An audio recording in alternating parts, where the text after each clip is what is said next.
Today I'll be teaching you about conic sections. So the first thing we'll do with conic sections is put the equations into standard form.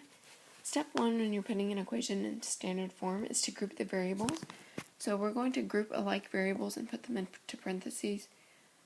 Here's an example: x squared plus y squared plus 6x minus 2y plus 9 equals 0. I apologize for my handwriting in this lesson. I don't have a stylus or anything to work with, so I hope this is all legible.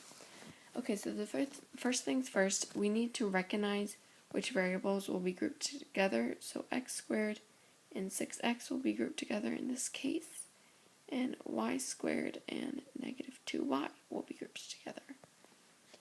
So we're going to put them into, set up our parentheses. Don't forget our plus 9 and then equals 0. So x squared and 6x were together, and y squared minus 2y were together.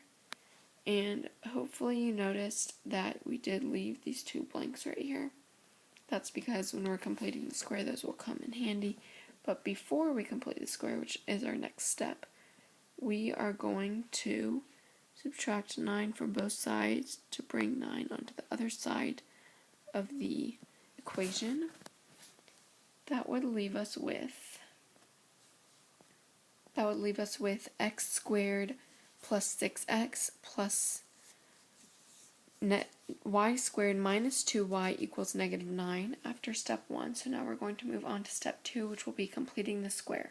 Okay, step 2 is completing the square. So when we're completing the square, we are going to first half b, and then after you half b, you're going to square that.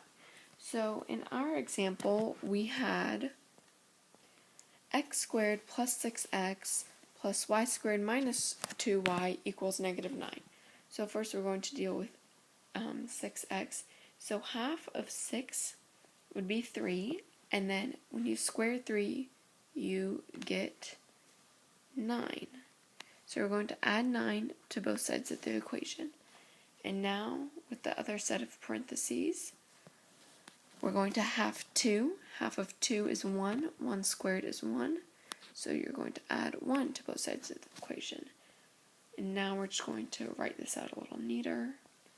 Okay, we get x squared plus 6x plus 9 plus y squared minus 2y plus 1 equals 1 at the end of step 2. So step 3, we're just going to simplify this all.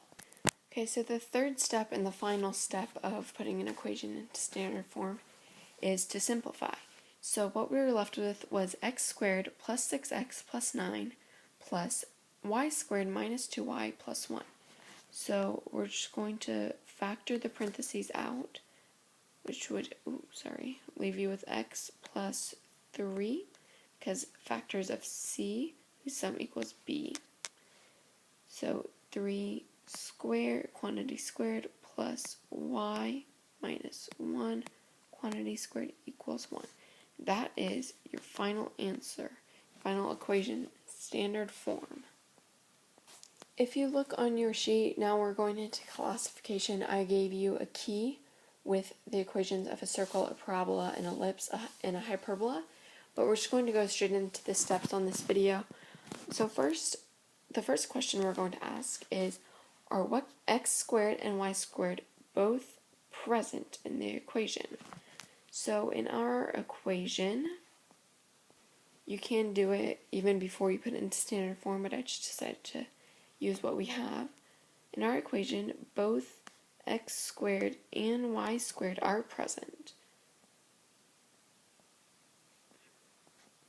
So if your answer is yes to this question, you move on to question number 2. But if the answer is no to this question, it immediately tells you you're dealing with a parabola.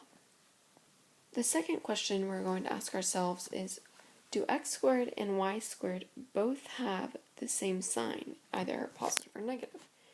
So in our equation, both x squared and y squared do have the same sign.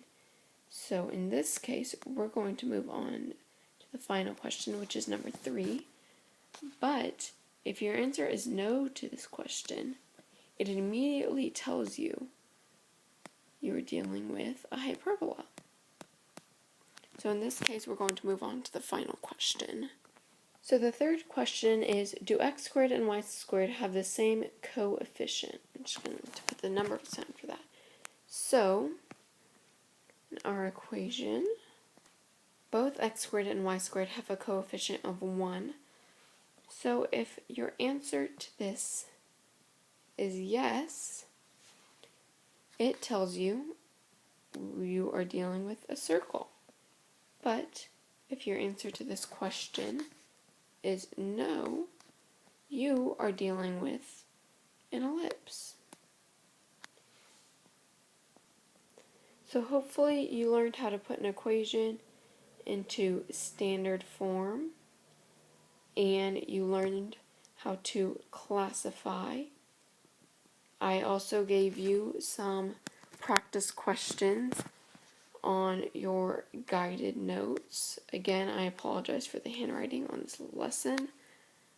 It was still legible, I believe, so I hope you enjoyed this and I hope it was helpful.